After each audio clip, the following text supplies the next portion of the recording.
मौलाना साबिर साहिब किबला की मोहब्बतें रहीं कि आज जो उलमा और शोरा यहाँ पर हाजिर आए, एक मिनट भी आपका ज़ाय नहीं। तलबा किराम भी यहाँ बैठे हैं। एक दिन ऐसा आएगा कि इल्म हासिल करेंगे तो इल्म हासिल करने के बाद अल्लाह वो मकाम भी आपको अता फरमाए कि जहाँ आज मैं बैठा हूँ वहाँ पर आप भी बैठे हुए नजर आएंगे इंशाअल्लाह इंशाअल्लाह। हर किसी से कुछ ना कुछ सीखना चाहिए। शेख सादी अलैहिर्रहमान ने लिखा है, फरमाते हैं नसीहत की बात अगर दीवार पे भी लिखी हुई मिले वहाँ से भी हासिल कर लो। बेशक, सुभान अल्लाह। तो आप यहाँ बैठे, तुम्हारे लिए भी बहुत अच्छा पैगाम है आज तकरीर में। मेरे इमाम का शेर सुनो कि ताजे फर्के उरफा किसके कदम को कहिए, ताजे फर्के उरफा किसके कदम को कहिए, सर जिसे बाज दे वो पाँव है किसका तेरा। अल्लाह। सर जिसे बाज दे वो पाँव है किसका तेरा। उरफा आरिफ की जमा। बाज माने टैक्स, खिराज। बड़े बड़े औलियाए किराम अपना सर जिसे खिराज में पेश करें वो गौसे आजम का कदम है। सुभान अल्लाह। आसान शेर सुना दूं जो सबकी समझ में आएगा। सर भला क्या कोई जाने के है कैसा तेरा, सर भला क्या कोई जाने के है कैसा तेरा, औलिया मलते हैं आंखें, औलिया मलते हैं आंखें। आप ऐसे खामोश बैठे जैसे मुर्गी के दरबे के सामने से सांप निकल जाए तो पूरी रात खामोश बैठी रहती है। अल्लाह। ऐसा लग रहा है जैसे मैं अरबी में शेर पढ़ रहा हूँ और यहाँ आप उर्दू समझने वाले बैठे हो।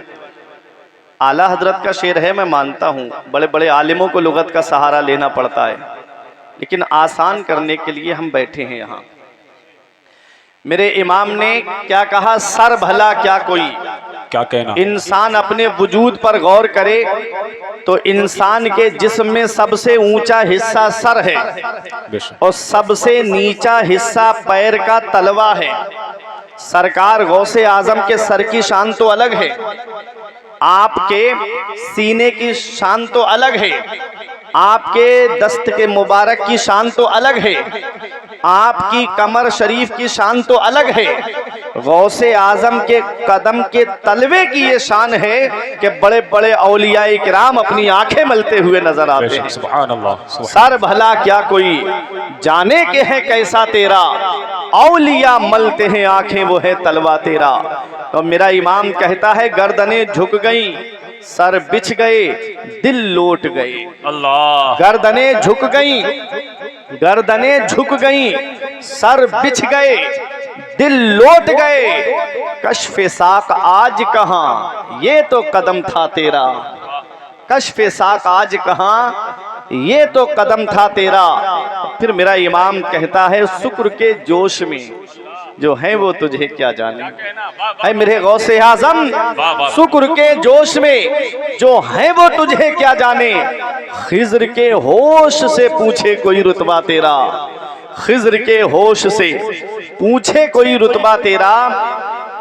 आदमी अपने ही अहवाल पे करता है कयास, आदमी अपने ही एतराज करने वालों ने एतराज किया कि जब गौसे आजम ने ऐलान किया मेरा ये कदम हर अल्लाह के वली की गर्दन पे है, तो कुछ औलियाए किराम हालते शुक्र में थे, वो होश की हालत में नहीं थे। तो आला हजरत ने जवाब दिया कि आदमी अपने ही अहवाल पे करता है कयास, नशे वालों ने यहाँ शुक्र निकाला तेरा, नशे वालों ने यहाँ शुक्र निकाला तेरा। और तू घटाए से किसी के ना घटा है ना घटे, तू घटाए से किसी के ना घटा है ना घटे, जब बढ़ाए तुझे अल्लाह ताला तेरा। और मिट गए मिटते हैं मिट जाएंगे आदा तेरे, न मिटा है न मिटेगा कभी चर्चा तेरा, चर्चा तेरा। ये अशार जहन में रखिए और आज की गुफ्तगू आप हजरात समाप्त कीजिए। सरकार गौसे आजम 470 हिजरी को पैदा हुए। कितने? 470। 91 साल की आपकी उम्र हुई। 561 में इस दुनिया से तशरीफ ले गए। 470 हमारे बुजुर्गों ने जो अदद निकाला है वो इश्क निकाला। इश्क इश्क के आप अदद देखेंगे, कुछ हमारे उलमा ऐसे होंगे जो ताबीज़ से ताल्लुक़ रखते होंगे, वो इल्मुल आदाद बहुत अच्छे से जानते होंगे। आइन के अदद कितने हैं? आइन के 70, आइन के अदद 70। मुफ्ती असरार साहब, आइन के अदद 70 जोड़िए आप, गौसे आजम की शान देखें। आइन के अदद 70, शीन के अदद 300 और काफ के अदद 100। कितने हुए? 300 और 100, 400 और 70 कितने हुए? 470। इश्क 91 साल की आपकी उम्र हुई, कमाल जिसका अदद है, कमाल। काफ के अदद 20, लाम के अदद 30, अलिफ का अदद 1 और मीम के अदद 40, मिला के हुए 91। अब 91 को 470 में जब जोड़ेंगे तो 561 बनते हैं। यही गौसे आजम की तारीख़ विसाल है। अल्लाह, वाह वाह वाह। यही गौसे आजम की तारीख़ विसाल है। हमारे बुजुर्गों ने कहा, जा फी इश्किन व तवफ़्फ़ा फी कमाल। इश्क लेकर आए और कमाल बांट के दुनिया से तशरीफ ले गए। सुभान अल्लाह। इश्क लेकर आए और कमाल बांट के दुनिया से तशरीफ ले गए। आज दुनिया का हाल ये है कि वो बाप जो अपनी औलाद की खातिर कोई दिल्ली कमाने जाता है, कोई मुंबई कमाने जाता है, कोई बेंगलोर कमाने जाता है, कोई 3-3 साल के लिए सऊदी कमाने जाता है, वही बाप रज़ाए इलाही से दुनिया से तशरीफ ले जाए तो औलाद 2-3 साल के बाद अपने बाप की कब्र को भूल जाती है। औलाद दुनिया से चली जाए तो बाप अपनी औलाद की कब्र को भूल जाता है, भाई भाई की कब्र को भूल जाता है, रिश्तेदार रिश्तेदार की कब्र को भूल जाता है। आज मुझे बताओ, 561 में गौसे आजम दुनिया से तशरीफ ले गए और इस वक्त जो चल रही है 1447। अब जोड़िएगा कितने साल हो गए गौसे आजम को दुनिया से तशरीफ ले जाए हुए। आज भी हम गौसे आजम को नहीं भूले, हम सो के नहीं उठ पाते हैं। कई क्विंटल फूल गरीब नवाज के आस्ताने पे चढ़ जाते हैं। आज तक हम गरीब नवाज को नहीं भूले, आज तक हम साबिरे पाक को नहीं भूले, आज तक हम वारिसे पाक को नहीं भूले, आज तक हम मदारे पाक को नहीं भूले, आज तक हम मखदूमे पाक को नहीं भूले, आज तक हम आला हजरत को नहीं भूले, आज तक हम हुज्जतुल इस्लाम को नहीं भूले, आज तक हम मुफ्ती आजम को नहीं भूले, आज तक हम ताजुश शरिया को नहीं भूले। दुनिया से जाने वाले तो बहुत हैं, लेकिन क्या वजह है उनके जाने में और हमारे जाने में क्या फर्क है? तो सुनो प्यारे मुसलमानों, आज तवज्जो के साथ सुनिएगा। अल्लाह रब्बुल इज्जत ने कुरान में फरमाया, व अम्मा मा यनफउन नास फयमकुसु फिल अर्द, जो लोगों को नफा पहुंचा के जाता है, जो लोगों को फायदा पहुंचा के जाता है, फयमकुसु फिल अर्द, वो जमीन में ठहरा रहता है, वो जमीन में बाकी रहता है। पैगंबर इस्लाम फरमाते, खैरुन नास मन यनफउन नास, लोगों में बेहतर वो है जो लोगों को फायदा पहुंचाए। गरीब नवाज ने फायदा पहुंचाया, लोग उनको याद कर रहे हैं। गौसे आजम ने फायदा पहुंचाया, लोग उनको याद कर रहे हैं। वारिसे पाक ने फायदा पहुंचाया, लोग उनको याद कर रहे हैं। आला हजरत ने फायदा पहुंचाया, लोग उनको याद कर रहे हैं। कौन गौसे आजम है? आप जरा तारीख उठा करके देखें। सरकार गौसे आजम ने 18 साल तक कस्बा जीलान के कुर्बो जवार में तालीम हासिल की है। जब आपकी उम्र 18 साल और वालिदा की उम्र 78 साल है, जब 60 साल की उम्र थी आपकी वालिदा की, तब गौसे आजम दुनिया में तशरीफ लाए। ऐ मेरे अजीजों, जब 60 साल की उम्र को औरत पहुंच जाए तो आदमी औलाद की तरफ से मायूस हो जाता है। वो अल्लाह है जो वीराने में गुलशन खिला देता है, वो अल्लाह है जो पत्थर से पौधा निकाल देता है। यखलुकु मा यशा यहबु लिमन यशाउ इनासा व यहबु लिमन यशाउ ज़ुकूर, वो अल्लाह है जो चाहता है वो पैदा फरमाता है। अल्लाह जिसे चाहता है उसे बेटियां अता फरमाता है, अल्लाह जिसे चाहता है उसे बेटे अता फरमाता है। औ युज़व्विजुहुम ज़ुकरान व इनासा, और अल्लाह जिसे चाहता है उसे बेटे और बेटियां दोनों अता फरमाता है। व यजअलु मन यशाउ अकीमा, और अल्लाह जिसे चाहता है उसे बांझ बना देता है। सब अल्लाह के दस्ते कुदरत में है। वालिदा की उम्र 78 साल, गौसे आजम की उम्र 18 साल। अपनी वालिदा के पास आए और बोले अम्मी इजाजत दे दो, तुम्हारा बेटा मजीद हुसूल इल्म के लिए बगदाद जाना चाहता है। माँ ने ये नहीं कहा बेटा जब तुम पैदा हुए तो तुमने पहले ही दिन से रोजा रखा। माँ ने ये नहीं कहा बेटा ऐसा कौन है कस्बा जीलान के कुर्बो जवार में जिसकी रस्में बिस्मिल्लाह ख्वानी हो और वो 17 या 18 पारे अपने उस्ताद को सुना दे। तुमने सुनाए हैं मेरे लाल। माँ ने ये नहीं कहा बेटा तुम पैदाइशी वली हो, तुम्हें पढ़ने की क्या जरूरत है, तुम्हें तालीम हासिल करने की क्या जरूरत है। माँ ने कहा मेरे लाल अगर किसी और काम की इजाजत मांगता तो मैं तुझे नहीं देती, तूने इजाजत मांगी है तो नाना के दीन को हासिल करने की मांगी है, नाना की शरीयत को हासिल करने की मांगी है। पता चला गौसे आजम जब पैदाइशी वली है, गौसे आजम जब मादरजाद वली है, अरे वली ही नहीं है वली गर है गौसे आजम। तब तक कोई वली बनता ही नहीं है जब तक गौसे आजम के दस्तखत नहीं हो जाते। ये विलायत का बजट गौसे आजम की बारगाह से पास होता है। ऐ लोगों वो पीराने पीर जो पैदाइशी वली हैं, मादरजाद वली हैं, फिर उन्हें मदरसा जाने की क्या जरूरत है, उनको किसी उस्ताद के सामने जानुए तलम्मुस तय करने की क्या जरूरत है, मदरसा पढ़ने के लिए क्यों गए गौसे आजम। तो सुनो ये उन जाहिल पीरों के मुंह पे तमाचा है जो कहते हैं मौलवियों का रास्ता और है और पीरों का रास्ता और है। देखो पीराने पीर रोशन जमीर जो पीरे पीरा हैं, मीरे मीरा हैं, कुतबे रब्बानी हैं, महबूबे सुबहानी हैं, शहबाज लामकानी हैं, पीरे लासानी है, वो मदरसा पढ़ने के लिए जा रहे हैं, उस्ताद के सामने जानुए तलम्मुस तय करने के लिए जा रहे हैं। ऐ लोगों पता चल गया कि तब तक कोई वली बनता ही नहीं है जब तक अल्लाह ताला उसे आलिम नहीं बना देता है, जब तक उसे इल्म की दौलत अता नहीं फरमा देता है। अब इल्म जो है चाहे मदरसे में जाकर के उस्ताद से हासिल करे या अल्लाह रब्बुल इज्जत उसके दिल में इल्का फरमा दे। सुभान अल्लाह। नारे तकबीर, नारे रिसालत, जश्ने गौसुल वरा, फैजाने गौसे आजम, करामाते गौसे आजम। नारे तकबीर, नारे रिसालत। मेरे गौस मदरसा पढ़ने गए। कहाँ गए? मदरसा पढ़ने के लिए गए। और सरकार गौसे आजम की सीरत हमें एक पैगाम दे रही है, गौसे आजम की सीरत हमें एक सबक दे रही है कि मदरसे कितने जरूरी हैं, मदरसे कितने जरूरी हैं।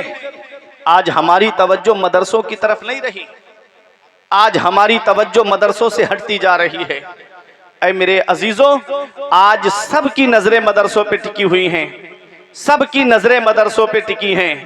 इसीलिए महररा शरीफ से सरकार नजीब मिल्लत ने फरमाया, क्या फरमाया कि जलसे हल्के करो मदरसे मजबूत करो। बेशक। जब मदरसे मजबूत होंगे तभी तो जलसों में खतीब तुम्हें नसीब होंगे। बेशक। जब मदरसे मजबूत होंगे तो मस्जिद में मुसल्ले पे जिम्मेदार इमाम तुमको नसीब होंगे, और जब मदरसे मजबूत होंगे तो कौम के लिए जिम्मेदार आलिम तुमको मिलेंगे। ऐ मेरे अजीजों बताना मकसद ये है कि आज मदरसा कितना ज़रूरी है। ये मदरसे तुम्हारी ज़रूरतों का नाम है, ये मदरसे तुम्हारी उमंगों का नाम है, ये मदरसे इतने ज़रूरी है। अरे मैंने पढ़ा है कि गुनाहों की वजह से अल्लाह रब्बुल इज़्ज़त फरिश्तों को हुक्म देता है इस बस्ती में गुनाह बहुत हो रहे हैं, इस बस्ती को अजाब दो। फरिश्ते अजाब देने के लिए आ रहे होते हैं। सुबह को छोटे छोटे बच्चे सीने से यस्सनल कुरान, कोई कायदा बगदादी, कोई पहला पारा दूसरा पारा लगा के मदरसा पढ़ने के लिए जा रहा होता है। रब की रहमत आवाज देती है, फरिश्तों वापस आ जाओ, इस बस्ती को अजाब मत देखना, इस बस्ती को अजाब मत देना, यहाँ पर मेरा कलाम पढ़ा जा रहा है। छोटे छोटे बच्चे, अब मुझे बताओ जिस बस्ती के अंदर कलाम पाक पढ़ा जाए, जिस बस्ती में कुरान की तिलावत हो, उस बस्ती को अल्लाह अजाब से महफूज कर देता है। जहाँ बच्चे कुरान हिफ्ज करते होंगे उस बस्ती में बरकत का आलम क्या होगा। जहाँ इल्मे दीन की तालीम दी जाती होगी वहाँ उस बस्ती में उस बस्ती के शान का आलम क्या होगा। आज इन मदरसों की वजह से अजाब उठा लिए गए, आज इन मदरसों की वजह से बड़ी बड़ी बलाएं टल जाती हैं। हैं। छोटे छोटे बच्चों की तालीम की वजह से बड़ी बड़ी परेशानियां दूर हो जाती है। इसलिए मेरे अजीजों, अल्लाह रब्बुल इज्जत ने तुम्हें सरबत वाला बनाया, अल्लाह ने तुमको पैसे वाला बनाया, तो अपनी कमाई का थोड़ा सा हिस्सा मदरसों में खर्च कर दो। ये मदरसे मजबूत करो। ये मदरसों से अगर एक बच्चा भी आलिम या हाफिज बन गया तुम्हारे पैसे से, तो कयामत में वो तुमको बख्शवाने के लिए काफी हो जाएगा। तुमने वो हदीस नहीं सुनी कि जब जन्नती जन्नतियों की सफ लगी होगी, जहन्नमियों की सफ अलग लगी होगी, जन्नती जन्नत में जा रहे होंगे, तो जहन्नमियों की सफ में से निकल करके एक शख्स सामने आकर के जन्नती से कहेगा, अतारिफुनी, क्या मुझे पहचाना? अनल्लज़ी सक़ैतु का शरबतन, मैं वही हूँ जिसने तुम्हें एक गिलास पानी पिलाया था। वो जन्नती कहेगा, हाँ मैंने तुम्हें पहचान लिया। वो कहेगा, आज मुझे मेरे गुनाहों की वजह से जहन्नम का परवाना दे दिया गया है, आप मेरे लिए सिफारिश कर दो। वो रब की बारगाह में अर्ज करेगा, जन्नती मौला, इसने दुनिया में मुझे एक गिलास पानी पिलाया था। तो रब फरमाएगा, तो इसका हाथ पकड़ और अपने साथ जन्नत में लेके चला जा। दूसरा निकल के आएगा और आके कहेगा, अतारिफुनी, क्या तुमने मुझे पहचाना? अनल्लज़ी उहत्तु लका वुज़ुअन, मैं वही हूँ जिसने तुमको वुज़ू के लिए पानी भर के दिया था। वो कहेगा, हाँ मैंने तुमको पहचान लिया। अल्लाह रब्बुल इज्जत जन्नती से फरमाएगा, इसका हाथ पकड़ और अपने साथ जन्नत में लेके चला जा। जो एक गिलास पानी पिला दे, उसे जन्नती जन्नत में लेकर के जा रहा है, उस जहन्नमी को। जरा सोचो प्यारे मुसलमानों, जो मदरसे के तलबा को खाना खिलाते होंगे, उनका फिर शान आलम क्या होगा। जो मदरसे के बच्चों की ख्वाहिशात को पूरा करते होंगे, उनके अखराजात को पूरा करते होंगे, तो सोचिएगा कि उनको वहां पर क्या इनाम मिलेगा। एक बच्चा भी अगर तुम्हारे पैसे से आलिम या हाफिज बन गया, कितनों को हाफिज बनाएगा, कितनों को आलिम बनाएगा, ये तुम्हारे लिए बख्शिश का जरिया बन जाएगा। ऐ मेरे अजीजों, बगदाद के गौसे आजम इल्म हासिल करने के लिए मदरसा जा रहे हैं, मदरसा पढ़ने के लिए जा रहे हैं। ये मदरसे कोई मामूली चीज नहीं है। अगर मैं आपको बताता हुआ चलूं तो सुनो, हिंदुस्तान की सरजमीन पे हम रहते हैं। जब तन के गोरे मन के काले, जब अंग्रेजों ने इस हिंदुस्तान पर कब्जा किया और जब बेजा जुल्म करना शुरू कर दिया, तो इस हिंदुस्तान की सरजमीन पर सबसे पहले जिस शख्सियत ने जिहाद का फतवा दिया था, वो किसी कॉलेज के पढ़े हुए नहीं, वो मदरसे के पढ़े हुए अल्लामा फजले हक खैराबादी थे, जिन्होंने अंग्रेजों के खिलाफ जिहाद का फतवा दिया था। मौलाना किफायतुल्लाह काफी, जिनको अंग्रेजों ने मुरादाबाद के बीच चौराहे पे सूली पे चढ़ा दिया रमजान के महीने में, फांसी के फंदे पे चढ़ने से पहले कहा था, कोई गुल बाकी रहेगा ना चमन रह जाएगा, बस रसूलुल्लाह का दीने हसन रह जाएगा। हम सफीरो बाग में है, कोई दम के चहचहे, बुलबुलें उड़ जाएंगी, सूना चमन रह जाएगा। नाम शाहाने जहां मिट जाएंगे काफी, मगर नामे पाके मुस्तफा और पंजतन रह जाए। सुभान अल्लाह। नारे तकबीर, नारे रिसालत, जश्ने गौसुल वरा, जलसे दस्तार बंदी, मसलके आला हजरत। नारे तकबीर, नारे रिसालत। वो भी मदरसे के पढ़े हुए मौलाना मोहम्मद अली जौहर, जिन्होंने अंग्रेज़ों को ललकार के कहा था, दौरे हयात आएगा कातिल कज़ा के बाद, है इब्तिदा हमारी तेरी इंतहा के बाद, कत्ले हुसैन असल में मर गए यजीद है, इस्लाम जिंदा होता है हर करबला के बाद। वो भी मदरसे के पढ़े हुए मौलाना इनायतुल्लाह काकौर भी, जिनको अंग्रेज़ों ने काला पानी भेज दिया, और वहाँ उन्होंने एक किताब लिखी जिसका नाम इल्मुस्सेगा है, इल्म सर्फ की किताब, जो आज भी दरसे निज़ामी में चलती है। मेरे अजीज़ों, ये भी मदरसे के पढ़े हुए हैं। मदरसे, इन मदरसों को कोई मामूली मत समझो, ये मदरसे तुम्हारी ज़रूरतों का नाम है, इसलिए इन मदारिस की तरफ तवज्जो दो, मदारिस में पढ़ाने वाले असातिज़ा की तरफ तवज्जो दो। मेरे आका ने 1450 साल 1500 साल पहले फरमाया था, क्या फरमाया मेरे आका ने, कि कुर्बे क़यामत दीन का काम बगैर पैसे के नहीं चलेगा। अब ज़रूरतें इतनी बढ़ती चली जा रही हैं, तो मेरे अजीज़ों, अपने असातिज़ा की ज़रूरतों का ख्याल रखो, अपने इमामों की ज़रूरतों का ख्याल रखो। ये बात आ गई ज़िम्न में मैं बताता हुआ चल रहा हूँ। ये बगदाद के गौसे आज़म हैं जो मदरसा पढ़ने की इजाज़त मांग रहे हैं। अम्मी इजाज़त दे दो, मैं मज़ीद हुसूल इल्म के लिए बगदाद जाना चाहता हूँ। वो माँ जिसकी उम्र 78 साल है, माँ जब बूढ़ी हो जाए, बाप बूढ़ा हो जाए, तो उसे औलाद की सपोर्ट की कितनी ज़रूरत होती है। माँ बाप बुढ़ापे की दहलीज पे पहुँचे तो उन्हें औलाद के सहारे की कितनी ज़रूरत होती है। ये सरकार गौसे आज़म की वालदा हैं, जिन्होंने अपने एहसान नहीं गिनाए मेरे लाल, मैंने तुझे 9 महीने अपने शिकम में रखा, मेरे लाल मैंने तुझे जन्म दिया, मेरे लाल मैंने तुझे 2 साल अपना खून जिगर दूध की शक्ल में पिलाया। माँ ने अपने एहसान नहीं गिनाए गौसे आजम को। अरे पैगंबर इस्लाम का क्या फरमान है, मेरे आका फरमाते हैं माँ के 3 एहसान ऐसे हैं कि औलाद पूरी जिंदगी माँ की खिदमत करे तब भी माँ के उन एहसानों का बदला नहीं चुका सकती। पहला एहसान माँ का ये है कि वो 9 महीने अपने शिकम में रखती है। कितनी परेशानियां उठाती है एक माँ, कितनी दिक्कतें उठाती है एक माँ, कितनी परेशानियों से गुजरती है एक माँ। आज वो बेटा क्या जाने जिसे मोबाइल चलाने से फुर्सत नहीं, जिसे फेसबुक देखने से फुर्सत नहीं, जिसे इंस्टा पे तस्वीरें अपलोड करने से फुर्सत नहीं, जिसे यूट्यूब पे फिल्में देखने से फुर्सत नहीं, जिसे IPL देखने से फुर्सत नहीं। वो क्या जाने कि मेरी माँ ने कितनी परेशानियां उठाई, उसे क्या पता कि मेरे बाप ने कितनी परेशानियां उठा करके मेरी परवरिश की है। याद रखना नौजवानों, हर चीज गूगल पे नहीं मिलेगी, हर चीज सोशल मीडिया पे नहीं मिलेगी, हर चीज इंटरनेट पे नहीं मिलेगी। कुछ जिंदगी जीने के तरीके माँ बाप के पास बैठने से मिलते हैं, कुछ जिंदगी जीने के तरीके माँ बाप के पास बैठने से आते हैं। अल्लाह अकबर। आज के डॉक्टर कहते हैं कि बच्चे का वजन अगर 2.5 किलो है तो ऐसा बच्चा कमजोर माना जाता है। कम से कम बच्चे का वजन 3 किलो या 3 से ज्यादा होना चाहिए, तब बच्चा तंदुरुस्त माना जाता है। अब मुझे बताओ, 1 किलो का पत्थर तुम्हारे पेट पे बांध दिया जाए और कहा जाए कि खाना खाओगे तो ये पत्थर पेट पे रहेगा, शाम को सोने जाओगे तो ये पत्थर पेट पे रहेगा, सुबह को काम पे जाओगे तो ये पत्थर पेट पे रहेगा। बताओ क्या जिंदगी सुकून से गुजार पाओगे? क्या अपनी जिंदगी के लम्हात आराम से गुजार पाओगे? तो जरा सोचो, जब 1 किलो का वजन आप नहीं उठा सकते तो वो माँ जिसने 3-4 किलो का वजन कैसे उठाया होगा, कैसे घर के काम किए होंगे, कैसे घर के अंदर काम काज को अंजाम दिया होगा। आज हम माँ की कुर्बानियों को भूल गए, आज हम बाप की कुर्बानियों को भूल गए। हमारे बाप ने कितनी परेशानियां उठाई, हमको ला करके खाने के लिए रखा, अपना गांव छोड़ करके बाहर कमाने के लिए गया ताकि मेरी औलाद को फाका ना हो।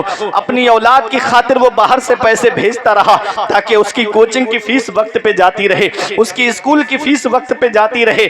आज वो बेटा क्या जाने, पेड़ गांव में रह गए, फल शहर में पहुंच गए। बाप ईद के मौके पे इंतजार करता, काश मेरे बेटे के कदम आ जाते, मैं अपने बेटे का चेहरा देख लेता। शबे बारात में हम माफी मांगते फिर रहे इधर उधर, सोशल मीडिया पे माफी मांगेंगे कि मुझको माफ कर देना, मुझसे कोई गलती हो गई हो तो माफ कर देना। इधर बाप नाराज बैठा, उससे माफी नहीं मांगते, भाई नाराज बैठा, उससे माफी नहीं मांगते, रिश्तेदार नाराज बैठे, उनसे माफी नहीं मांगते, पड़ोसी नाराज बैठे हैं, उनसे माफी नहीं मांगते। माफी उनसे मांगी जा रही जो पहचानते तक नहीं, जो जानते तक नहीं। ऐ मेरे अजीजों, बाप अल्लाह की बहुत बड़ी नेमत है। इसका पता हमें तब चलता है जब बाप की चारपाई घर से उड़ जाती है, जब बाप का साया हमारे सर से चला जाता है, तब हमको एहसास होता है कि आज कितनी बड़ी दौलत मेरे घर से चली गई, आज कितना बड़ा साया मेरे घर से चला गया। मेरे आका इरशाद फरमाते हैं, माँ बाप की रजा में अल्लाह की रजा है, माँ बाप की नाराजगी में अल्लाह की नाराजगी है। आज माँ बाप एक पैसे के लिए परेशान है और बेटा है कि नैनीताल की सैर कर रहा है। माँ बाप एक पैसे की दवाई के लिए परेशान है और बेटा अजमेर की बड़ी डेग में पैसे डाल कर आ रहा है। माँ बाप एक पैसे के लिए परेशान है और बेटा कोई शिमला, मसूरी, कश्मीर की सैर कर रहा है, कोई दार्जिलिंग घूमने के लिए जा रहा है। याद रखना नौजवानों, जिस दिन बाप की चारपाई घर से उठ गई उस दिन दुआ के लिए तलाश करते फिरोगे, कोई सच्चे दिल से दुआ देने वाला नसीब नहीं होगा। जिस दिन माँ की चारपाई घर से चली गई उस दिन कोई सच्चे दिल से दुआ देने वाला नसीब नहीं होगा। माँ बाप जिंदा हैं तो उनकी कदर कर लो, माँ बाप हयात हैं तो उनकी खिदमत कर लो।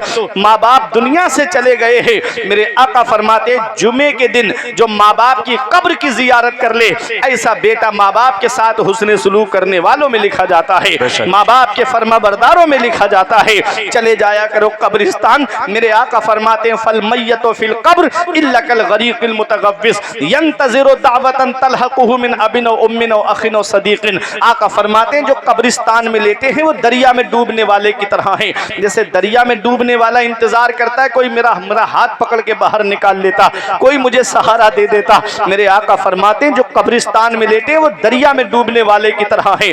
बाप इंतजार कर रहा है औलाद की दुआ का, औलाद दुआ कर रही है बाप की दुआ, औलाद इंतजार कर रही है बाप की दुआ का, माँ बेटे की दुआ का इंतजार कर रही है, बेटा माँ की दुआ का इंतजार कर रहा है, बीबी शौहर की दुआ का इंतजार कर रही है, शौहर बीबी की दुआ का इंतजार कर रहा है। ऐ मेरे अजीजों, भाई भाई की दुआ का इंतजार कर रहा है, रिश्तेदार रिश्तेदार की दुआ का इंतजार कर रहा है। मेरे अजीजों, मेरे आका ने फरमाया, मन दखलल मकाबिरा फक़रा सूरत यासीन खफ़फ़ल्लाहु अन्हुम, जो कब्रिस्तान जाए और एक मर्तबा सूरह यासीन शरीफ पढ़ दे तो अल्लाह कब्रिस्तान के मुर्दों के अज़ाब में कमी कर देता है और पढ़ने वाले को तादाद के बराबर सवाब अता फरमाता। सुभान अल्लाह। नारे तकबीर, नारे रिसालत, जलसे दस्तार बंदी, मसल के आला हजरत, नारे तकबीर, नारे रिसालत। चले जाया करो कब्रिस्तान। सूरह यासीन शरीफ पढ़ने में कितना वक्त लगेगा? कितना भी आहिस्ता पढ़ने वाला होगा तो 10 मिनट में पढ़ लेगा, 15 मिनट में पढ़ लेगा। वो बाप जो पूरी प्रॉपर्टी दे के हमको चला गया, वो भाई जो अपना हिस्सा भी दे के हमको चला गया, हम उसकी कब्र पे जाकर के 10 मिनट कुरान की तिलावत नहीं कर सकते? हम 10 मिनट जाकर के उसके लिए ईसाले सवाब नहीं कर सकते? ऐ मेरे अजीज़ों, मूतू क़ब्ल अन तमूतू, मरने से पहले मरने की तैयारी कर लो। मौत का कोई भरोसा नहीं, मौत का कोई पता नहीं, कब आ जाए, किस जगह आ जाए और किस हाल में आ जाए। कभी सोचा है नौजवानों, गाने सुनकर के रात में सो गए और आंख कब्र में जाकर खुली तो कौन है जो हमारे काम आएगा? अल्लाह। और रात रात भर मोबाइल की स्क्रीन पे फिल्में देख के जागने वालों, अगर इसी हाल में सो गए और आंख कब्र में जाकर खुली, तौबा की तौफीक नसीब नहीं हुई तो कौन है जो हमारे काम आएगा? मेरा इमाम कहता है, उनको रहम आए तो आए, वरना वो कड़ी मार है क्या होना है। छुप के लोगों से किए जिसके गुनाह, वो खबरदार है क्या होना है। कल तो दीदार का दिन है और यहाँ आंख बेकार है क्या होना है। हाय बिगड़ी तो कहाँ आकर नाव, ऐन मझधार है क्या होना है। आज हम अपनी कब्र की तारीकी को भूल गए, आज हम कब्र के अंधेरे को भूल गए, आज हम कब्र की वहशतनाकी को भूल गए, आज हम कब्र के बिच्छुओं को, कीड़ों को भूल गए, आज हम हशरातुल अर्द को भूल गए, आज हम कब्र के दवाने को भूल गए। ऐ लोगों, वो कब्र जो रोज़ाना इंसान से कहती है, ओ मेरी ऊपर तेज़ तर्रारी से गाड़ियाँ चलाने वालों, एक दिन आएगा मेरे अंदर आए तो अपने नामे आमाल में नेकियां जमा करके आना। तो मेरे अंदर आने वाले जब आए तो रोशनी का इंतज़ाम करके आना। क्या रोशनी का इंतज़ाम किया? यहाँ लाइट चली जाएगी, मोबाइल की टॉर्च जला के रोशनी कर लोगे, दुकान से मोमबत्ती लाओगे, उसे जला करके रोशनी कर लोगे। कब्र में क्या रोशनी का इंतज़ाम किया हमने? कोई तैयारी है हमारी? कोई तैयारी है हमारी कब्र के अंदर जाने की? ऐ मेरे अजीजों, अपनी आखिरत की तैयारी करो। मौत का कोई भरोसा नहीं है। अभी तुमने चंद साल पहले कोरोना काल में नहीं देखा, बड़े बड़े दौलत वाले, पैसे वाले, रुपये वाले गंगा नदी के किनारे बेगोरो कफन पड़े थे, उनके घर वाले लेने तक नहीं गए, परिजन उठाने तक नहीं गए, औलाद देखने तक नहीं गई। किस्मत वाला है वो बाप जो औलाद के कांधे पे कब्रिस्तान चला जाए, नसीब वाली है वो औलाद जो बाप के कांधे पे कब्रिस्तान चली जाए। किस्मत वाला है वो रिश्तेदार जो रिश्तेदार के कांधे पे कब्रिस्तान चला जाए। किस्मत वाला है वो पड़ोसी जो पड़ोसी के कांधे पे कब्रिस्तान चला जाए। ऐ लोगों, जाना तो सभी को है, ऐ बहेरी वालों, जाना तो सभी को है, लेकिन इस हाल में दुनिया से मत जाना कि इधर जनाजा उठे, उधर मोहल्ले के लोग कहें एक जुआरी का जनाजा जा रहा है, एक शराबी का जनाजा जा रहा है, एक अय्याश का जनाजा जा रहा है, आलिमों हाफिजों को सताने वाले का जनाजा जा रहा है, मस्जिद और मदरसों में पार्टी बंदी कराने वाले का जनाजा जा रहा है। इस हाल में मत जाना, बल्कि इस हाल में जाना कि इधर जनाजा उठे, उधर मोहल्ले के लोग कहें गद्दार मुस्तफा का नहीं, वफादार मुस्तफा का जनाजा जा रहा है, गुलाम रसूल का जनाजा जा रहा है, आशिक रसूल का जनाजा जा रहा है। जब इस हाल में दुनिया से जाओगे तो यही कहोगे, ये नाज, ये अंदाज हमारे नहीं होते, दामन में अगर टुकड़े तुम्हारे नहीं होते, बेदाम ही बिक जाइए बाजारे नबी में, इस शान के सौदे में खसारे नहीं होते। मिलती ना अगर भीख हुजूर आपके दर से, इस ठाड़ से मंगतों के गुजारे नहीं होते। वाह वाह वाह वाह वाह, क्या मुत्तकी कहना बन के भाई, जाओ। वाह वाह वाह वाह वाह। परहेजगार बन के दुनिया से जाओ, नेक बन के दुनिया से जाओ, इस हाल में दुनिया से जाओ कि इधर जनाजा उठे, उधर आलिम साहब कह दें लहद में इश्क रुखे शह का दाग लेके चले, अंधेरी रात सुनी थी चराग लेके चले, तेरे गुलामों का नक्शे कदम है राह खुदा, वो क्या बहक सके जो ये सुराग लेके चले। वाह वाह तो मुत्तकी बन के दुनिया से जाओ, परहेजगार बन के दुनिया से जाओ। मेरे अजीजों, मौत का कोई भरोसा नहीं है। मैं आपको बताता हुआ चलूं, मेरा रब कुरान में फरमाता है इज़ा जाआ अजलुहुम ला यस्तअखिरून साअतन वला यस्तक़दिमून। जब मौत आएगी तो ना एक सेकंड इधर और ना एक सेकंड उधर, जिसकी जिस वक्त में जिस हाल में अल्लाह ने लिखी है उसी हाल में ये दुनिया छोड़ के जाएगा। ऐ गौसे आजम से मोहब्बत करने वालों, अपने माँ बाप की कब्र पे चले जाया करो ईसाले सवाब के लिए। कौन सा बेटा ईसाले सवाब करेगा? क्या वो बेटा ईसाले सवाब करेगा जिसे हमने मदरसा नहीं भेजा, सिर्फ कॉलेज का रास्ता दिखाया? क्या वो बेटा ईसाले सवाब कर पाएगा जिसे हमने किसी उस्ताद के सामने कुरान पढ़ने के लिए नहीं भेजा, बल्कि हमने सीधा यूनिवर्सिटी का उसको रास्ता दिखाया?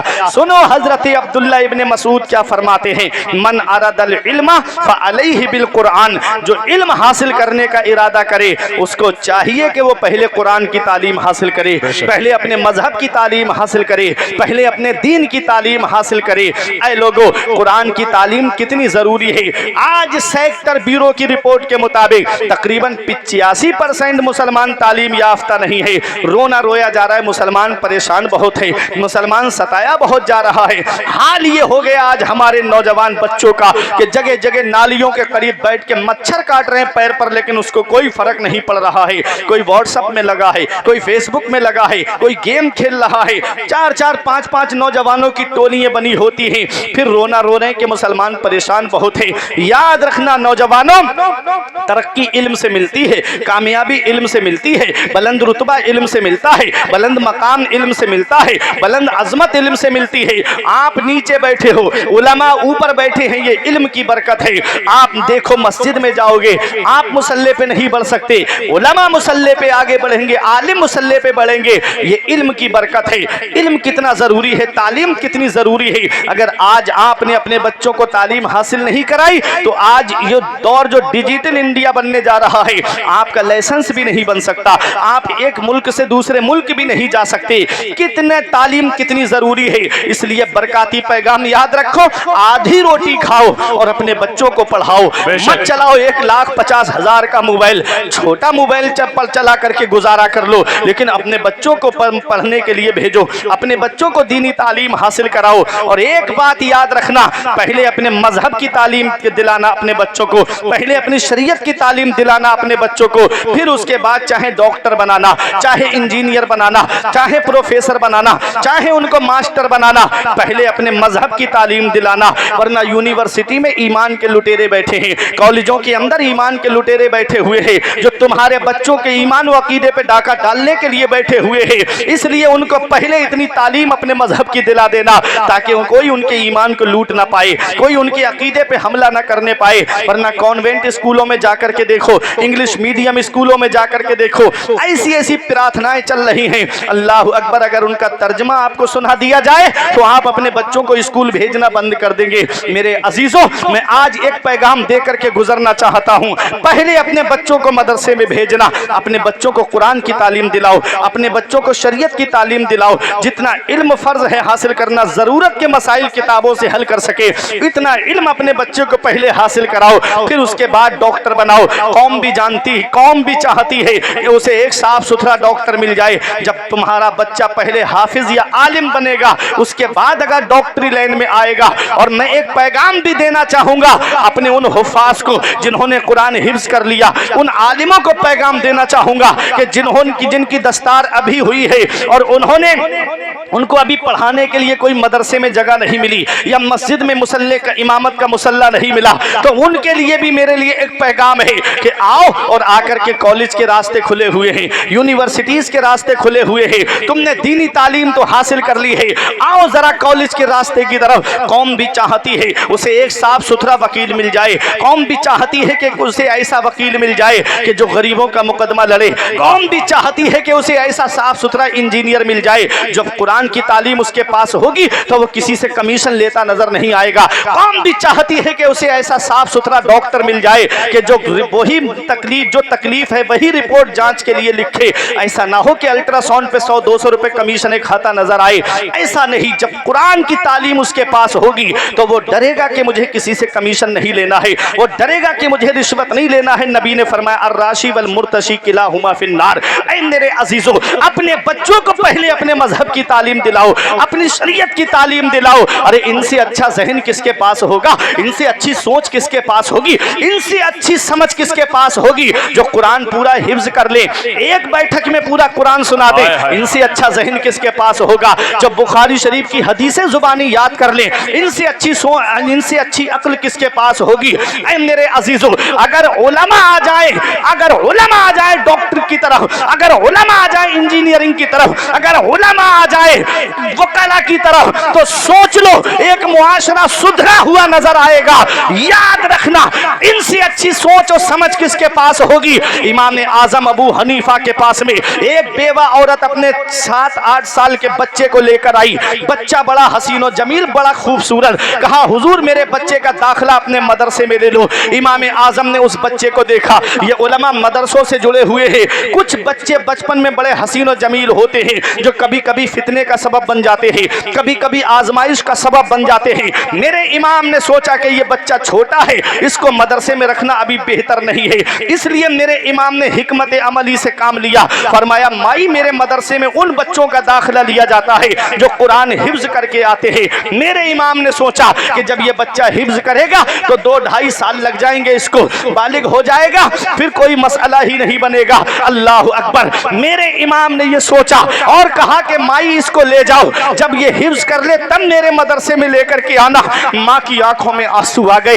दाखिला नहीं हुआ मदरसे में इमाम आजम के, माँ की आंखों में जब आंसू आए, बच्चे ने माँ के चेहरे की तरफ देखा, माँ रो रही है, हाथ पकड़ के कहा माँ चल अब कुरान हिफ्ज करके ही इमाम के मदरसे में आएंगे, अब पहले कुरान हिफ्ज करूंगा तब इमाम के मदरसे में आऊंगा।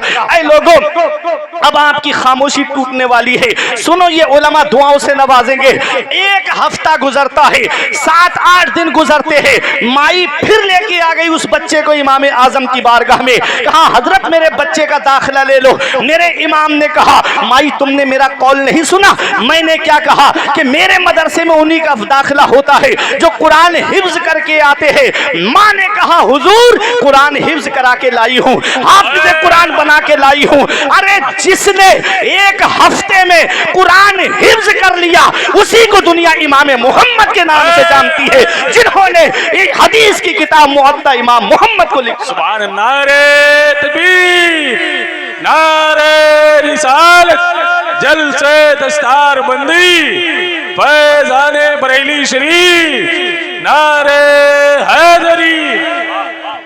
सोचिए इनसे अच्छी जहनियत किसके पास होगी, इनसे अच्छी सोच किसके पास होगी? जो एक हफ्ते में कुरान हिफ्ज कर ले उसे दुनिया इमाम मोहम्मद के नाम से जानती है। बेशक सुभान अल्लाह। मेरे अजीजों, अपने बच्चों को पहले मजहब की तालीम दिलाओ, अपने दीन की तालीम दिलाओ। बगदाद के गौसे आजम मदरसा पढ़ने के लिए जा रहे हैं बगदाद में, और जब आप मदरसे में तालीम हासिल कर चुके, आलिम बन गए, फाजिल बन गए, मुफ्ती बन गए, गौसे आजम फरमाते हैं दरस्तुल इल्म हत्ता सिरतो कुतबा, हम इल्म हासिल करें, कोई हाफिज बने, कोई कारी बने, कोई मुफ्ती बने, कोई आलिम बने, कोई मौलाना बने। मेरे गौस फरमाते हैं दरस्तुल इल्म हत्ता सिरतो कुतबा, मैंने इल्म हासिल किया, अल्लाह ने मुझे कुतुब बना दिया। मैंने इल्म हासिल किया, अल्लाह ने मुझे कुतुब बना दिया। पता चला सरदारी इल्म से मिलती है, बुलंद रुतबा इल्म से मिलता है, बुलंद मकाम इल्म से मिलता है, बुलंद अजमत इल्म से मिलती है। गौसे आजम इतने बड़े आलिम बने, ये उलमा जानते हैं। मज़ाहिब अरबा के एतबार से गौसे आजम फतवों का जवाब दिया करते थे। फ़िक़्ह हनफी का मानने वाला है, कोई हनफी अगर सवाल करता है तो गौसे आजम फ़िक़्ह हनफी के मुताबिक सवाल का जवाब देते हैं। अगर कोई इमाम शाफ़ई का मानने वाला इस्तिफ्ता लेकर आता तो आप फ़िक़्ह शाफ़ई के एतबार से जवाब देते। अपने वक्त के मुफ्ती आज़म थे गौसे आज़म, 500 फतावा आपकी खानकाह में रखे रहते थे, जिनका जवाब सरकार गौसे आजम देते थे। कितना इल्म है सरकार गौसे आजम को। हुजूर हाफिज मिल्लत बानी अल जामियतुल अशरफिया मुबारकपुर, आपका एक कौल है कि इस्लाम की खिदमत करने के 3 नुमाया तरीके हैं। एक है तदरीस, दूसरा है तसनीफ, तीसरा तरीका है तकरीर। मदरसे में पढ़ाने से इस्लाम की खिदमत होती है, तसनीफ किताबें लिख कर के इस्लाम की खिदमत होती है, तकरीर वाज के ज़रिए इस्लाम की खिदमत होती है। अब सरकार गौसे आजम की ज़ात को आप देखिएगा, तीनों मनसब संभाले गौसे आजम ने। हाय हाय हाय, सुभान अल्लाह। फारिग होने के बाद गौसे आजम ने दरसगाह को संभाला, सुभान अल्लाह। और 40 साल तकरीबन मदरसे में बैठ के पढ़ाया गौसे आजम ने। बहेरी वालों, गौसे आजम उस ज़ात का नाम है जिनके मदरसे से हर साल 3000 तालिबे इल्म आलिम फाजिल बन के निकलते थे। सुभान अल्लाह। गौसे आजम ने 1,30,000 आलिम इस कौम को अता फरमाए। बेशक, सुभान अल्लाह। कैसे जमीन से जुड़ के काम किया गौसे आजम ने। बेशक, 1,30,000 आलिम गौसे आजम ने इस कौम को अता फरमाए। जब सुल्तान सलाहुद्दीन अय्यूबी ने बैतुल मक़दिस को फतह किया तो उनके लश्कर में जो सिपाही थे वो अक्सर गौसे आजम के मदरसे के पढ़े हुए आलिम थे। कुछ इमाम गजाली के मदरसे के पढ़े हुए आलिम थे, कुछ हजरत शेख कबीर अहमद रिफाई रहमतुल्लाह अलैह के मदरसे के पढ़े हुए आलिम थे। वो सुल्तान सलाहुद्दीन अय्यूबी जो पूरी जिंदगी जंग लड़ते रहे, लेकिन मौत बिस्तर पे आई।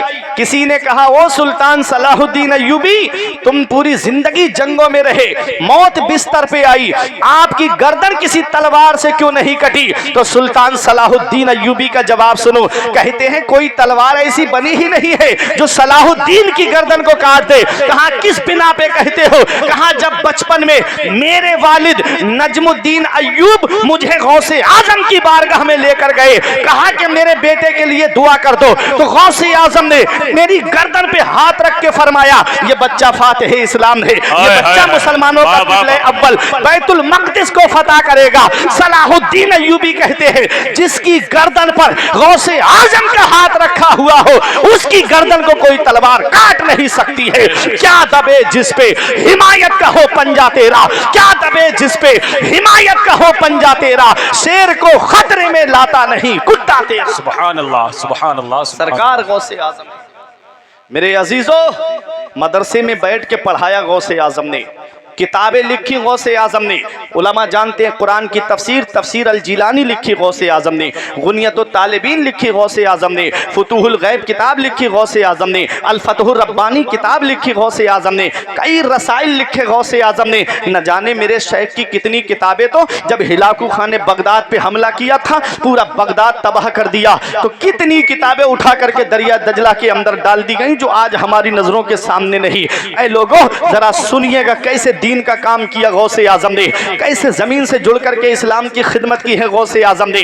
तदरीस का मनसब संभाला गौसे आजम ने, तसनीफात का मनसब संभाला गौसे आजम ने, तकरीर का मनसब आप देखिएगा। यही मेरी आखिरी बात है, तकरीर इख्तिताम की तरफ आ रही है। मेरे अजीजों, ये वाज जो तकरीर हम लोग करते हैं, इसको कोई मामूली काम आप मत समझिएगा। अगर तकरीर कोई मामूली काम होता तो नबी गौसे आजम के ख्वाब में आके नहीं फरमाते कि बेटा अब्दुल कादिर तकरीर किया करो, बेटा अब्दुल कादिर वाज कहा करो। सरकार गौसे आजम तकरीर नहीं करते थे, गौसे आजम के ख्वाब में आका तशरीफ लाए, इरशाद फरमाया, बेटा अब्दुल कादिर वाज क्यों नहीं कहते? अर्ज किया, नाना ये अरबी लोग हैं, मैं अजमी हूँ, मैं इनके सामने, ये बड़े फसीह व बलीग हैं, इनके सामने बयान कैसे करूँ? पैगम्बर इस्लाम ने फरमाया, बेटा अपना मुंह खोलो। गौसे आजम ने मुंह खोला, नबी ने 7 मरतबा लुआबे दहन गौसे आजम के मुंह में डाल दिया। अब गौसे आजम मिंबर पे बैठे। जब पहली बार कोई तकरीर करने के लिए बैठता है तो उसे झिझक महसूस होती है। जब गौसे आजम बैठे,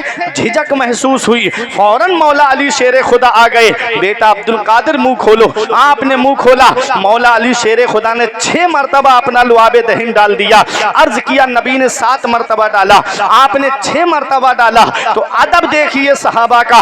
मौला अली शेर खुदा फरमाते हैं, ताकि नबी से अदद में बराबरी न होने पाए, ताकि नबी से गिनती में बराबरी न होने पाए, ऐ मेरे अजीजों, अब मैं एक सवाल आपसे करता हूँ, उलमा मौजूद है कि जब नबी ने अपना लुआबे दहन डाल दिया तो फिर मौला अली को लुआबे दहन डालने की क्या जरूरत थी? क्या नबी का लुआबे दहन काफी नहीं है? अरे मेरे नबी का लुआबे दहन तो वो है। एक मिसाल में आपके सामने पेश करूं, हमारे मुंह में जो लुआब बनता है, जो थूक बनता है, ये थूक क्या है? ये गर्दन के अंदर जो गदूद है, यहाँ से पानी निकलता है, उसके जरिए लुआब बनता है। जुबान के नीचे जो गदूद है उससे पानी निकलता है, उससे लुआब बनता है।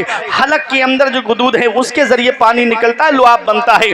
अगर ये लुआब बनना बंद हो जाए तो मेरे अजीजों, इंसान का खाना हजम नहीं होगा। ये लुआब ही है जिसके अंदर एसिडिटी पाई जाती है, ये लुआब ही है जिसके अंदर तेजाबियत पाई जाती है। जब आदमी खाना खाता है तो ये लुआब थूक खाने के साथ मिल पेट के अंदर जाता है, जो खाने को गला देता है, जो खाने के हजम करने का सबब बनता है। ऐ मेरे अजीजों, कितनी बड़ी नेमत है ये अल्लाह की। लाखों रुपये खर्च कर देता है आदमी, लुआब ना बने तो। मेरे अजीजों, अगर लुआब बनना बंद हो जाए तो जो भी गिजा खाएगा ऐसे ही निकल जाएगी, गिजा हजम नहीं होगी। ये लुआब है, ये हमारा लुआब है जो एक दो काम के लिए आता है। अब आओ जरा पैगंबर इस्लाम का लुआब मुबारक देखो। हजरत अबू बकर सिद्दीक के पैर में सांप ने काटा। अर्ज किया, आका सांप ने काटा है। नबी ने अपना लुआब दहन लगाया, जहर के लिए तिर्याक बन गया। मौला अली शेर खुदा की आंखें आ गई। मेरे आका ने करीब बुलाया, अपना लुआब दहन लगाया, मौला अली की आंखें शिफायाब हो गईं। एक सहाबी जी सीढ़ी उतर रहे थे, पैर फिसला और पिंडली की हड्डी टूट गई। बताओ, किसी के पैर में फ्रैक्चर हो जाए तो एक एक महीना, दो दो महीना प्लास्टर बंधा रहता है, 6-6 महीना पड़ा रहता है चारपाई पर। कभी कभी ऐसा वक्त भी आता है कि उसको जो है पैर में राड भी डालनी पड़ जाती है।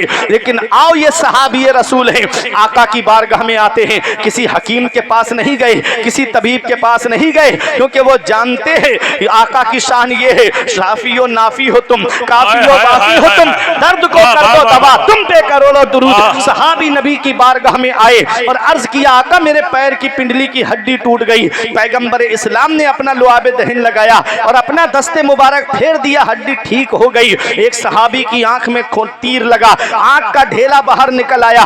बताओ, अगर किसी की आंख का ढेला बाहर निकल आए तो उसको डॉक्टर पहले तो उसके जख्म सूखने की दवा देगा, फिर उसके बाद ढेला फिट करके आंखों के अंदर टांके लगाएगा। कितने दिन लग जाएंगे। ये सहाबी हैं, आका की बारगाह में आए आंख का ढेला लेकर के, या रसूल अल्लाह, तीर लगने से मेरी आंख का ढेला बाहर आ गया। पैगंबर इस्लाम ने अपना लुआब दहन लगाया, आंख के हल्के में फिट कर दिया। सहाबी का बयान है कि पहले से ज्यादा रोशनी मेरी आंख में आ गई। आला हजरत पुकार उठे, आंख अता कीजिए, उसमें जिया दीजिए, जलवा करीब आ गया, तुम पे करोड़ों दुरूद। ये पैगंबर इस्लाम का लुआब मुबारक है। एक सहाबी ने अर्ज किया, आका कुएं का पानी बहुत खारा है। नबी ने लुआब दहन डाल दिया, पानी इतना मीठा हो गया, जो हज उम्रा करने जाते हैं वो उस पानी को बतौर तबर्रुक लेकर के आते हैं। ऐ मेरे अजीजों, ये मेरे आका का लुआब दहन है। हजरत जाबिर के घर पे आका तशरीफ ले जाए, थोड़ा सा आटा है, लुआब दहन डाल दे, वो खाना काफी लोगों को हो जाए। ऐ मेरे अजीजों, ये मेरे आका का लुआब दहन है। जब गौसे आजम के मुंह में आ गया तो फिर मौला अली को लुआब दहन डालने की क्या जरूरत थी? जब नबी ने अपना लुआब दहन डाल दिया तो फिर अली शेर खुदा को अपना लुआब दहन डालने की क्या जरूरत थी? तो सुनो, पैगंबर इस्लाम फरमाते हैं, अना मदीनतुल इल्मी व अलीयुन बाबुहा, मैं इल्म का शहर हूं और अली उसका दरवाजा है। नबी ने अपना लुआब दहन डालकर गौसे आजम के सीने में इल्म का शहर बसा दिया। मौला अली ने अपना लुआब दहन डालकर शहर का दरवाजा खोल दिया। नारे तकबीर, नारे रिसालत, जलसे दस्तार बंदी, मसलके आला हजरत। ये है गौसे आजम। अब बैठे मिंबर पे तकरीर के लिए। हो गई तकरीर भाई, वाह वाह वाह। गौसे आजम खिताबत का मिंबर संभालते हैं। बेशक तकरीर, आज अफसोस होता है, आजकल यूट्यूब से सुन के खतीब बहुत चल रहे हैं। माहौल है ऐसा, अगर किसी ने यूट्यूब पे खजीमा पढ़ दिया तो वो भी खजीमा ही पढ़ रहे हैं, पता नहीं तस्वीर का सेगा है क्या है ना हजरत। मैं एक बात बता रहा हूँ आपको, एक तो आदमी अपने ऊपर बहुत जल्दी ले जाए, सोशल मीडिया का दौर है, आज इसलाह भी आदमी कबूल करने के लिए तैयार नहीं है। मैं तो अल्हम्दुलिल्लाह कबूल कर लेता हूँ। कोई मुझे बताए कि हज़रत आपने ऐसा बोला, ठीक है। अगर कोई काबिल गिरफ्त जुमला होता है तो मैं तौबा करने के लिए तैयार हूँ। सज़ा दुनिया में बर्दाश्त कर लो, आखिरत की सज़ा बहुत सख्त है। बेशक मेरे अजीज़ों, तकरीर इल्म से होती है, तकरीर इल्म से होती है।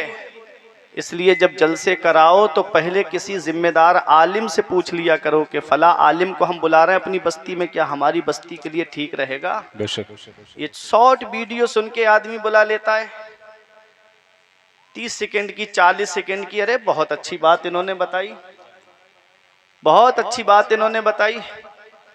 ये हाल है आज का। सरकार गौसे आजम ने जब खिताबत का मिंबर संभाला, 400 चोटी के जय्यद आलिम आगे बैठते थे गौसे आजम की तकरीर लिखने के लिए। बड़े बड़े औलियाए किराम आते थे गौसे आजम की मजलिस में, जिन्नात हाजिर होते थे गौसे आजम की मजलिस में। आला हजरत ने लिखा है, वली क्या मुरसल आए खुद हुजूर आए, वो तेरी वाज की महफिल है या गौस। सुभान अल्लाह। हुजूर गौसे आजम की हौसला अफजाई के लिए तशरीफ लाते। ये गौसे आजम हैं। 200-250 जनाजे उठते थे जब तकरीर आपकी ख़त्म होती थी, लोगों का खौफ खुदा से इंतकाल हो जाता था। और गौसे आजम जब तकरीर फरमाते थे तो न किसी को खांसी आती, न खकार आती, न गर्दन इधर उधर करके देखता, न किसी को इस्तिंजा की हाजत होती। वो गौसे आजम के वाज की मजलिस थी। मेरे अजीज़ों, सरकार गौसे आजम वाज कहते हैं और इतना इल्म है गौसे आजम को कि एक दिन में 13 उलूम पढ़ाते थे गौसे आजम। आज एक सब्जेक्ट में आदमी पीएचडी कर लेता है, 2 में बीए कर लेता है, 3 में एमए कर लेता है। सरकार गौसे आजम की शान देखो, उस दौर में 13 उलूम पढ़ाते थे गौसे आजम। और कुरान की तफसीर हम तकरीर करने के लिए आए और जब तो सोच के आते हैं रास्ते में कि हमको ये आयत पढ़ना है और इसके तनाजुर में तकरीर करनी है। गौसे आजम की ये शान नहीं थी। कारी साहब को इजाज़त देते कुरान की तिलावत करो, वो जहाँ से पढ़ देते वहीं से गौसे आजम उस आयत की तफसीर बयान करना शुरू कर देते। अपने वक्त का अल्लामा इब्नुल जौज़ी, इतना बड़ा मुफस्सिर, इतना बड़ा मुहद्दिस गौसे आजम की मजलिस में आ गए और उनके दोस्त ले आए उनको, चलो गौसे आजम की मजलिस में। बोले वो सूफिया की मजलिस है, उसमें मेरा क्या काम, मुझे तो इल्म तफसीर से लगाव है। कहा चलो तो सही। आए और आकर के जब बैठे, गौसे आजम ने एक आयत करीमा की एक तफसीर बयान की।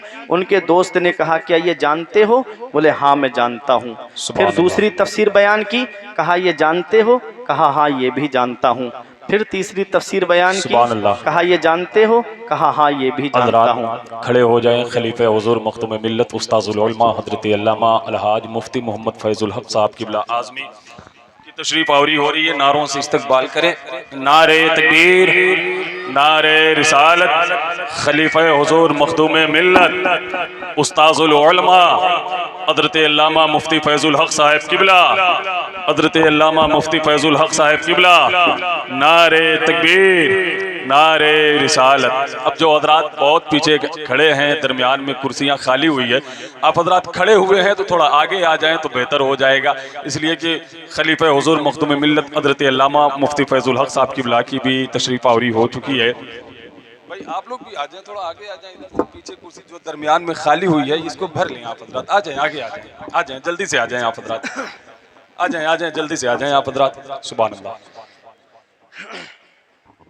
बैठे मोहब्बत के साथ दुरूद पाक पढ़ें। अल्लाहुम्मा सल्ली अला सय्यदिना व मौलाना मुहम्मदिन व बारिक वसल्लिम सलातुन व सलामन अलैका या रसूल अल्लाह सल्लल्लाहु तआला अलैहि वसल्लम। बड़ी खुशी की बात है, हमारे और आपके दरमियान मुमताज़ुल उलमा, सिराजुल खुतबा, रईसुल असातिज़ा, आलिम बाअमल हज़रत अल्लामा मौलाना शाह मुफ्ती फैज़ुल हक साहिब किबला आज़मी खलीफ़े हुज़ूर मखदूम मिल्लत दामल्लाहु ज़िल्लहु अलैना मिंबर नूर पे तशरीफ़ फरमा है। आप आमद तयम्मुम बर्खास्त, बस 2-3 बातें आप सुने, मेरी तकरीर ख़त्म होने जा रही है। मोहब्बत के साथ बोलिए तड़प के सुभान अल्लाह। बात समझ में आ रही गौसे आज़म की क्या शान है, मेरे गौस का क्या मकाम है। मेरे इमाम ने कहा था, इसको 100 फर्द सरापा व फरागत ओढ़े, तंग होकर जो उतरने को हो नीमा तेरा, तंग होकर जो उतरने को हो नीमा तेरा। सरकार गौसे आज़म की क्या शान है। खतीब बगदादी की रिवायत है, इन्ना अकबरल औलियाई बादा सहाबतिन रिज़वानुल्लाहि ताला अलैहिम अजमईन अल कुतुब सुम्मल इमामान सुम्मल अफराद सुम्मल औताद सुम्मल अब्दाल। खतीब बगदादी की रिवायत है कि सहाबा के बाद में सबसे बड़ा दर्जा कुतुब का है, उसके नीचे इमामान आते हैं, उसके नीचे अफराद आते हैं, उसके नीचे औताद आते हैं, उसके नीचे अब्दाल आते हैं।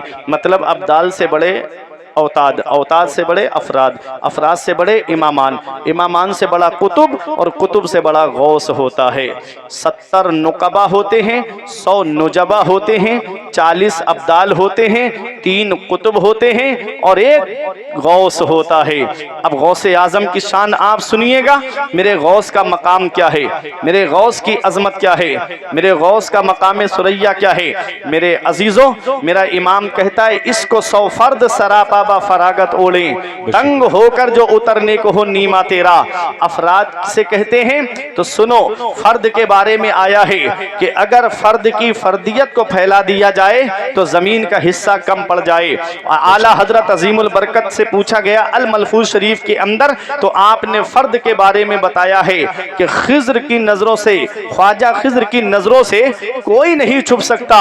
एक अफराद का तबका ऐसा है जो खिज्र की नजरों से भी गायब हो सकता है। तो सोचो अफराद का मकाम क्या है। अब अफराद से बड़े इमामान हैं, इमामान से बड़े कुतुब, कुतुब से बड़ा गौस होता है। और आज जिस गौस की महफिल में हम और आप बैठे हैं, सरकार गौसे आजम से मोहब्बत करने वालों, मेरा इमाम कहता है, इसको 100 फर्द सरापा फरागत ओढ़े, तंग होकर जो उतरने को हो नीमा तेरा। जब बच्चा पैदा होता है तो जो लिबास उसे पहनाया जाता है, जब 5 साल का हो जाएगा तो वो लिबास उसके बदन पे नहीं आएगा। 5 साल में जो लिबास पहनता है बच्चा, जब 10 साल का हो जाएगा तो वो लिबास उसके बदन पे नहीं आएगा।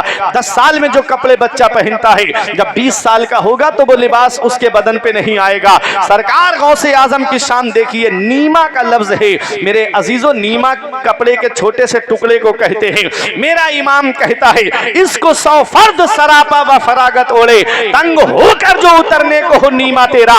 गौसे आजम ने बचपन में लिबासे विलायत को जो उतार दिया है, उसे 100 अफराद को पहना दिया जाए तब भी वो छोटा नहीं होगा, बल्कि उनके लिए काफी हो जाएगा। सर भला क्या कोई जाने के है कैसा तेरा, औलिया मलते हैं आंखें वो है तलवा तेरा। सुभान अल्लाह, सुभान अल्लाह। गौसे आजम की शान है। आज दुनिया के लिए इंसान परेशान है, दुनिया हासिल करने के चक्कर में लगा हुआ है, जिसे देखो वो दुनिया के चक्कर में लगा हुआ है। ये दुनिया क्या है, कुल मताउ दुनिया कलील, दुनिया का सामान थोड़ा है। और शेख सादी फरमाते हैं, यारे ना पायदार दोस्त मदार, दोस्ती राना शायद ई गद्दार, मिटने वाली चीज से दोस्ती मत कर, दोस्ती के लायक नहीं है ये गद्दार। फरमाते हैं, जहां ए बिरादर नुमानत बकस, दिल अंदर जहां आफनी बंदोबस्त, मकुन तकिया बर मुल्क दुनियाओं पुष्ट के 20 यार कश्चूतू परवर्द कुश, चुहंग रफ्तन को न जाने पाग, चेबर तख्त मुर्दन चेबर रूए खाक। फरमाते हैं, ए भाई ये दुनिया किसी के साथ नहीं रही, दुनिया के बनाने वाले अल्लाह से दिल लगा। फरमाते हैं, दुनिया की दौलत पे भरोसा मत कर, उसके मुल्क पे भरोसा मत कर कि अल्लाह ने बहुत तेरे जैसों को पाला और मार डाला। जब पाक जान जाने का इरादा करती है तो तख्त पे मरना, जमीन पे मरना दोनों बराबर है। गुलिस्ता शेख सादी फरमाते हैं, मेरे अजीजों, जब मेरे इमाम से पूछा ये दुनिया क्या है, तो मेरा इमाम कहता है, इस दुनिया को तू क्या जाने, बिस की गांठ है हर्राफा, सूरत देखो जालिम की तो कैसी भोली भाली है, शहद दिखाए जहर पिलाए, कातिल डाइन शौहर कुश, इस मुर्दार पे क्या ललचाया, दुनिया देखी भाली है। ये दुनिया के चक्कर में आज इंसान परेशान है। जरा गौसे आजम की बारगाह में चलो, गौसे आजम की बारगाह में ये दुनिया की हैसियत क्या है। मेरे गौस फरमाते, नजर तो इला बिलादिल्लाही जमा का खरदलतिन अला हुक्म इत्तिसाली, मैं अल्लाह के तमाम शहरों को ऐसे देख रहा हूं जैसे कोई अपनी हथेली पर राई के दाने को देख रहा हो। ये दुनिया है, गौसे आजम की नजरों के सामने है। राई के दाने से मिसाल दी गौसे आजम ने कि मैं इस दुनिया को ऐसे देख रहा हूं जैसे अपनी हथेली पर राई का दाना। ऐ मेरे अजीजों, राई का दाना कैसा होता है? राई का दाना लंबा होता है। राई का दाना क्या चपटा होता है? अरे राई का दाना गोल होता है, गोल होता है। आज जो साइंसदान रट लगा रहे हैं कि ये दुनिया गोल है, गोल है, गौसे आजम ने कई सालों पहले ये फरमा दिया कि मैं राई के दाने की तरह दुनिया को देख रहा हूं। ऐ मेरे अजीजों, राई के दाने की मिसाल देकर के मेरे गौस ने फरमा दिया कि ये दुनिया गोल है। ऐ मेरे अजीजों, तवज्जो के साथ सुनिएगा। नजर तो इला बिलादिल्लाहि जमा का खरदलतिन अला हुक्म इत्तिसाली। मैं अल्लाह के तमाम शहरों को ऐसे देख रहा हूं जैसे अपनी हथेली पर राई के दाने को देख रहा हूं। जब गोल चीज बराबर जमीन पे आप रखेंगे तो वो ऊपर से नजर आएगी, आगे से नजर आएगी, दाहिने से नजर आएगी, पीछे से नजर आएगी। नीचे का हिस्सा जो जमीन से लगा हुआ है वो हिस्सा नजर नहीं आएगा।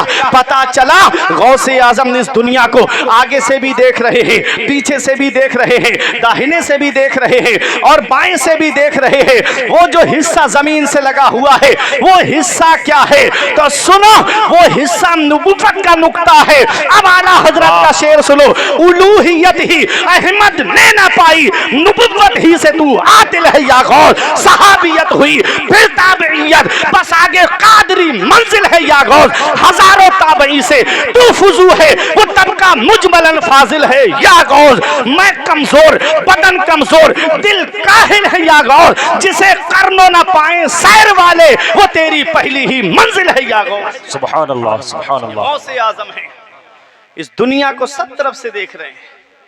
और राई के दाने को आप अपनी चुटकी में लेंगे तो उसे मसल भी सकते हैं, और चाहे तो मिट्टी में रख के उसे परवान भी चढ़ा सकते हैं।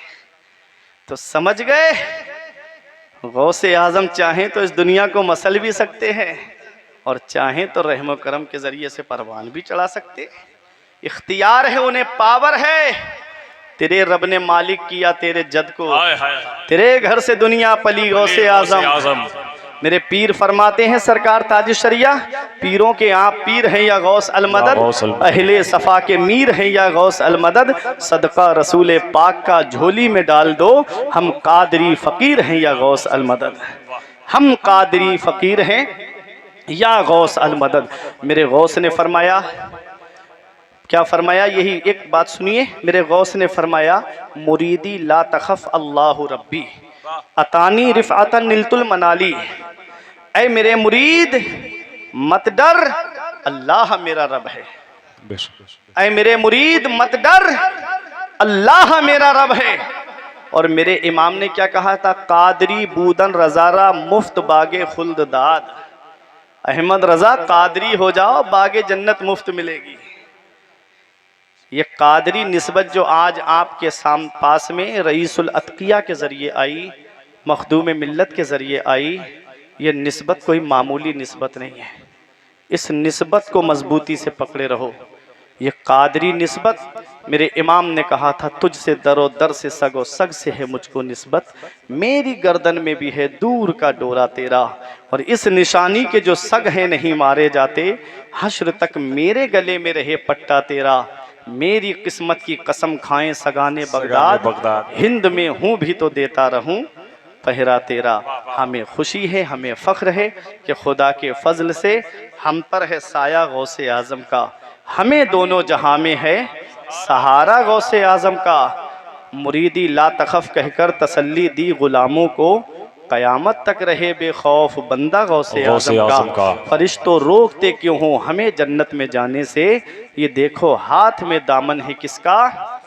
गौसे आज़म का। मेरे गौस ने फरमाया, इल्लम तकुन मुरीदी जय्यद अना जय्यद अना सय्यद। ऐ मेरे मुरीद, अगरचे तू अच्छा नहीं, जिस अब्दुल कादिर का तूने दामन पकड़ा है वो जय्यद भी है सय्यद भी है। आला हजरत पुकार उठे, हैं रजा यूना बिलक, तू नहीं जय्यद तो ना हो सय्यदे जय्यदे हर दहर है मौला तेरा। तेरी सरकार में लाता है रजा उसको शफी, जो मेरा गौस है और लाडला बेटा तेरा। व अम्मा मा यनफ़उन्नासा फ़यमकुसु फ़िल अर्द। जो लोगों को नफ़ा पहुँचाता है वो ज़मीन में ठहरा रहता है, वो ज़मीन में बाकी रहता है। गौसे आज़म ने नफ़ा पहुँचाया, लोग उनको याद कर रहे हैं। गरीब नवाज ने नफ़ा पहुँचाया, लोग उनको याद कर रहे हैं। साबिर पाक ने नफ़ा पहुँचाया, लोग उनको याद कर रहे हैं। मखदूम पाक ने नफ़ा पहुँचाया, लोग उनको याद कर रहे हैं। वारिस पाक ने नफ़ा पहुँचाया, लोग उनको याद कर रहे हैं। आला हज़रत मुफ्ती आज़म ताजुश शरिया ने नफ़ा पहुँचाया, लोग उनको याद कर रहे हैं। हज़रत अल्लामा अब्दुल मुस्तफ़ा आज़मी अलैहिर्रहमान ने नफ़ा पहुँचाया, सीरत मुस्तफ़ा किताब के ज़रिए लोग उनको याद कर रहे हैं। बहुत सी किताबें लिखी, उनके ज़रिए आपने इस्लाम की खिदमत की। जो मैंने बताया था ना, हुज़ूर हाफिज़ मिल्लत ने फरमाया कि इस्लाम की खिदमत के 3 नुमाया तरीक़े, तदरीस के ज़रिए इस्लाम की खिदमत होती है, तसनीफ़ के ज़रिए इस्लाम की खिदमत होती है, तकरीर के ज़रिए इस्लाम की खिदमत होती है। हज़रत अल्लामा अब्दुल मुस्तफ़ा आज़मी अलैहिर्रहमान ने तदरीस का मनसब भी संभाला, तसनीफ़ का मनसब भी संभाला, तकरीर का मनसब भी संभाला। और कहते हैं ना कि नाना का असर नवासे तक जाता है, तो अब नवासे को आप सुनेंगे। मेरी दुआ है परवरदिगार आलम की बारगाह में कि मेरे कुछ अर्ज़ करने में गलती हो गई हो तो मौला मुझे माफ़ फरमाए। अस्तगफिरुल्लाह रब्बी मिन कुल्ले ज़ंबियों व अतूबु इलैह। कलमा तय्यब पढ़ लें, ला इलाहा इल्लल्लाहु मुहम्मदुर रसूलुल्लाह सल्लल्लाहु तआला अलैहि वसल्लम। ये ज़िंदगी सवारी दिलशाद कीजिए, लम्हात ज़िंदगी के ना बर्बाद कीजिए। जब मकसद हयात इबादत खुदा की है, पढ़िए नमाज, मस्जिदें आबाद कीजिए। सभी के सामने एक दिन ज़रूर आता है, ये हुस्न फ़ानी है लेकिन गुरूर आता है। किसी क्रीम से पाउडर से कुछ नहीं होता, नमाज पढ़ने से चेहरे पे नूर आता है। रही कली तो फूल खिलेंगे, ज़िंदगी बाकी रही फिर मिलेंगे। अस्सलाम।